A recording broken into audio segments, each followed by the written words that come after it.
susah untuk Susah ya Pak? besarin MMA. Oke, udah?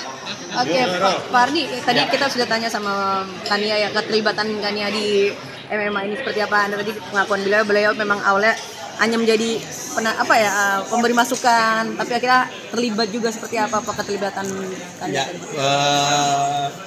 sangat. Jadinya kalau kita ada sangat terlibatan, lebih terlibat dia daripada saya terus terang sekarang di One Pride. Ya, kita udah ini ada tahun ke-8 ya, tahun ke-9 ya One Pride. Ya, kita melihat banyak sekali udah ada kemajuan One Pride. Ya, dari sebelumnya MA baru dikenalkan dengan kopi dan pelatihan dan lain-lain dengan melakukan suatu event-event yang berkesinambungan, itu kan semakin banyak fighter semakin bagus. Kita melihat sudah masuk ke UFC ada dari One Pride. Nah, saya berpikir juga, saya nggak puas kalau misalkan kurang cepat untuk grow lagi.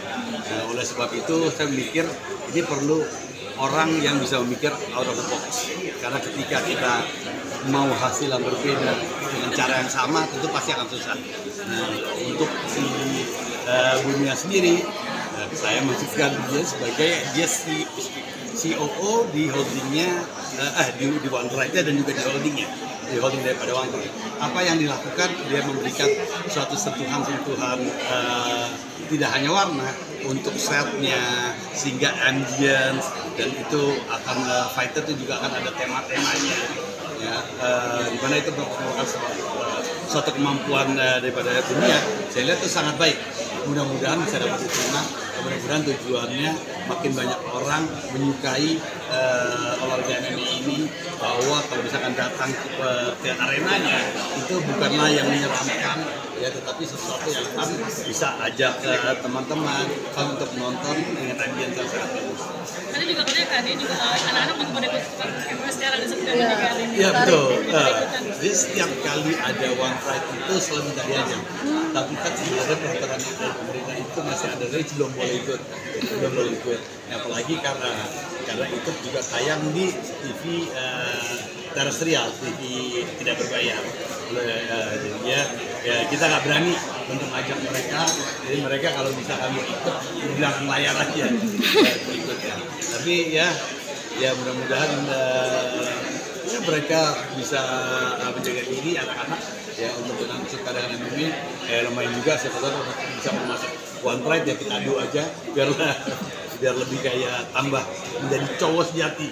Tapi boleh Pak Ardi kalau anak-anak pengen menserisi ini? Enggak. Boleh aja.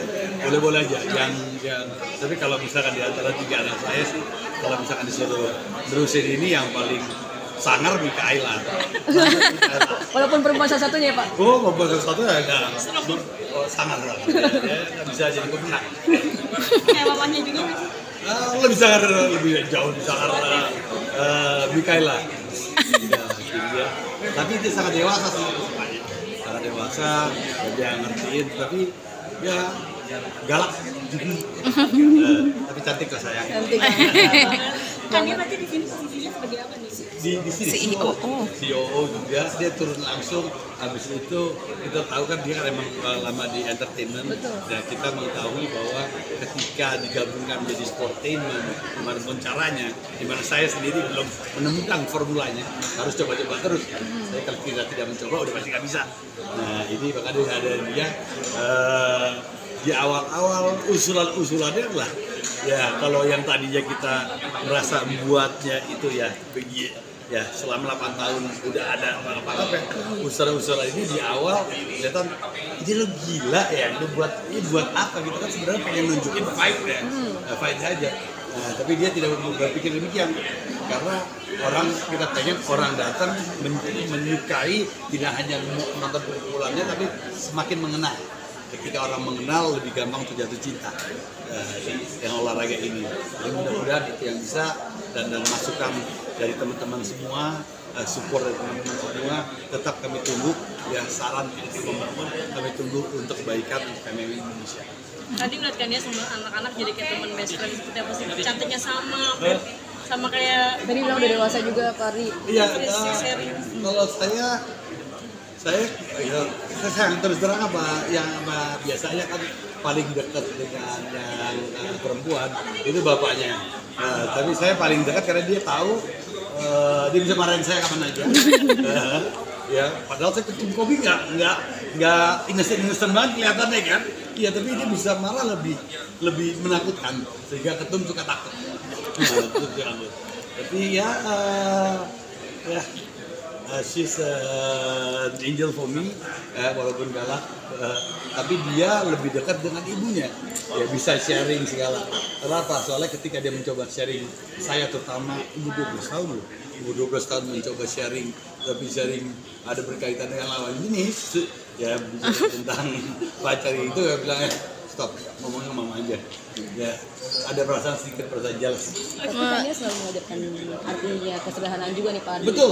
Luar biasa ya, maksudnya tidak selalu mengajarkan tentang fancy, hidup fancy, selalu lihat ke bawah seperti apa sih Pak Ardi melihat istri seperti itu.